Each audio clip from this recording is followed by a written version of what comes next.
pound for pound, the best irons you can possibly buy for your money this year is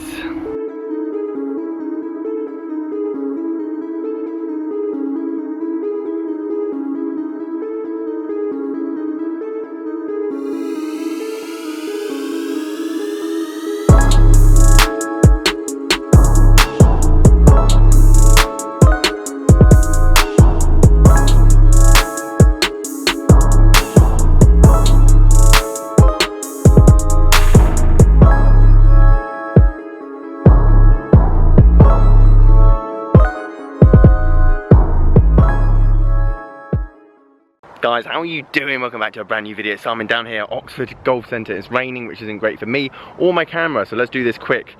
712 AP2s, and there's so many reasons why this iron is so good value for money slash can keep up with pretty much anything else out there at the moment, as long as you get the right specs for yourself. Who is this for?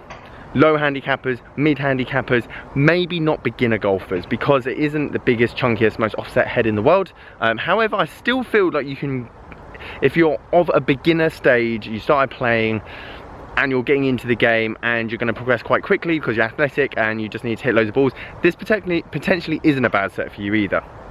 You're going to need a bit of club head speed to use this. I've got S300 in this, AP2s, I've got 5 to pitch in wedge, 250 pounds, which is such good value for a set of irons, forged. The reason Titleist did so well for so long, and every pro shop had it, is because they just produced quality irons year on, year out, pretty much like Mizuno, and they relied on that quality to keep selling, and majority of players were using Titleist. However, the TaylorMade and Callaway machines came in with their budget and marketing and paid off a lot of the players. That being said, TaylorMade and Callaway also upped their game incredibly. You look back at the 712 era, back in 2012, TaylorMade had the RBZ, which is horrendous. I think Callaway had, I'll find an image of what Callaway had. It wasn't that great, I can remember. And Titleist was just so, good looking, timeless I think the word is, classic looking irons. Sounded great, felt great. And the problem that what Titleist got is because they produce such a good iron so early on, is that every year they just brought out the same iron with a new badge on it and slightly a bit shinier, and that's kind of where they got in the, especially with their drivers anyway, they got stuck with their drivers because they brought out the 913, 950, 970 and just didn't progress on technology, whereas the other ones did. They spent a lot of money on it, and obviously that's why we've now got the TS2 and TS3 this year. So this unbelievably good iron for 250 pounds, and I got these from Golf Bidder and they've come pretty much with new +4 grips on them, which probably cost, well, they're £10 a grip, no, £15 a grip if you get them in the shop, so that's like 80 quid worth of grips just there. So let me talk to you about what you should be looking for when you're buying a set of these. If you're thinking about maybe upgrading your set, say you've got some big cavity backs and you're looking to get something a bit more slimmer, what you should be looking for when you're buying a set of these, or should you stay clear of them because they might not be the irons for you. Guys, if you like this video, leave it a thumbs up. As always, please subscribe, and let's get into why, and you can disagree, but you'll be wrong, these are the best value for money irons in the world. Okay, so I should probably back up my claims of these being the best value irons out there in the world. Bold statement. So 250 from Golf Bidder, 5 to pitch and wedge, in good condition, new grips, can't go wrong.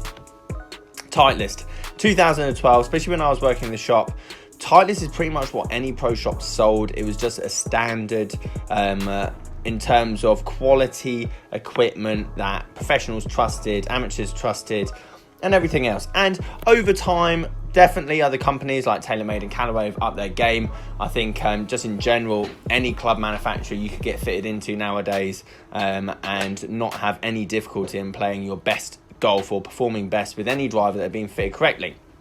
Hitting pitching wedges to start with, then 7 irons and 5 irons. I'm not the world's best ball striker, especially with irons, so if I hit some bad shots, apologies.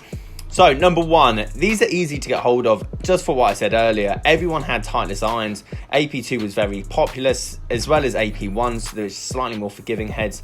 And I'm not going to just give you the world's best iron that no one can get hold of. So getting hold of AP2s is not going to be difficult. And if you can't get hold of 712s, you can get hold of 710s, 714s, whatever. Here's my basis, here's my theory. Any golfer of any standard could play with AP2s, whether you're Jordan Spieth, which he still has AP2s in the bag. I know he's not having the best streak at the moment, but top class ball strikers can use AP2s, as well as your 18 to 20 handicapper, depending on the swing speed, maybe a bit higher as well. Everyone is different and variable. Nonetheless, you can learn, you can play with these clubs. They're such a good middle club in terms of they're not massively offset, they're not huge, but you're going to get that forgiveness if you hit out the toe and heel, especially with the longer clubs. And if you are one of those players that are determined on flighting shots, drawing shots, fading shots, you're going to be able to do it with these. There's no question. Basically, when it comes to irons, you can't improve on CG, physics, MOI. If you want more distance, it's going to be de-lofted and it's going to be a bigger head. If you want more control, it's going to be more loft and it's going to be a smaller head. The closer that CG, basically the weight of the club, is to the face, the more control you're going to get. The further away it is, i.e. a hybrid, the less control you're going to get. But you're going to get more distance and higher launch. Here's some 7 irons. Very nostalgic, me hitting these 7 irons back. This is exactly what I had, and the sound and feel is just great from an AP2. You hit out the middle, it just feels and sounds great, just as he pulls one massively off the planet there. Any club you ever buy won't fix your swing, by the way. Just if you're new to the channel, anyone that's subscribed to the channel will know that I'm a very big advocate for that. Swing is king. Anyway, as I was saying before, this club basically is a general on all sides of the spectrum in terms of distance, control and everything else. And that's why for me, not only is the price unbelievably good for these irons, but it will fit into many people's bag. Now, what do you need to know in terms of buying a set for yourself? You need to know your length and you need to know your lie angle, for example. Now, without getting fitted, because I am a club fitter and seeing your swing myself, I can't really give you an answer for everyone. However, I can give you a general rule of thumb. And going into any pro shop as well will help you with this. If you're taller, you're going to want a club slightly more upright and the club slightly longer. Obviously, if you're smaller, you want it slightly shorter and a bit flatter. That is not the case for everyone. If you miss the ball left a lot, then potentially you want the club flatter. If you miss the ball right a lot, then potentially you want the club a bit more upright. There's things to play about with that. That is my general rule when buying clubs. And if you're buying second-hand clubs, obviously that is difficult. However, with a forged club like this, you can bend them. You can bend them 2 degrees, sometimes 3 degrees, depending on how brave your professional is in the shop. So again, that is why buying a second-hand AP2, especially a 712, is so versatile. You can get them lengthened if needed, you can get them cut down, you can get them re-gripped, you can bend them up, bend them down. The price is good. You're gonna get just as much forgiveness and distance as the clubs out there on the market at the moment. When I did hit a decent 5 iron, it wasn't many of them, but I think this one was a good one. You're getting control that's not necessarily ever going to get touched by the wind, so you can thread one into the greens. You're going to get a decent amount of spin. Just make sure the grooves on the clubs that you are buying are good. These ones are really good. I'm not talking pristine, but I'm talking just they have grooves. And again, shaft wise, just make sure it's in good condition. You don't want them rusting. Anyway, there's my 5 irons, there's my pitching wedge and 7 irons there. So in terms of distance, I mean stupid distance, but obviously I do swing it quite fast. But they weren't out of control. You don't want a 180 that's ballooning massively in the air. And again, that 5 iron averaging 210 as well, which is good. And ball speed's good, spin rate good. As I said, you're not going to get a perfect match for you, but you're spending probably a quarter of what you would on a brand new set of irons. And obviously working that investment, whether you want to spend that money or not, and I haven't, at the end of the day, I sell brand new sets of irons fitted for people that are a perfect match, that are going to suit them for the next 10 to 15 years. But if you want to try a club, whether you've got big offset clubs at the moment and you feel like you want a smaller looking club just to test and try, this is a good option.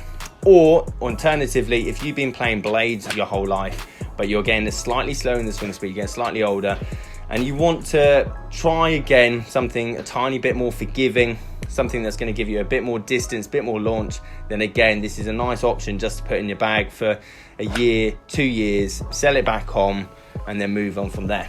Anyway, guys, if you've got any questions, or if you disagree, leave a comment below what you think the best value for iron is out there for 2019. If you want to see any new videos, again, leave suggestions down below.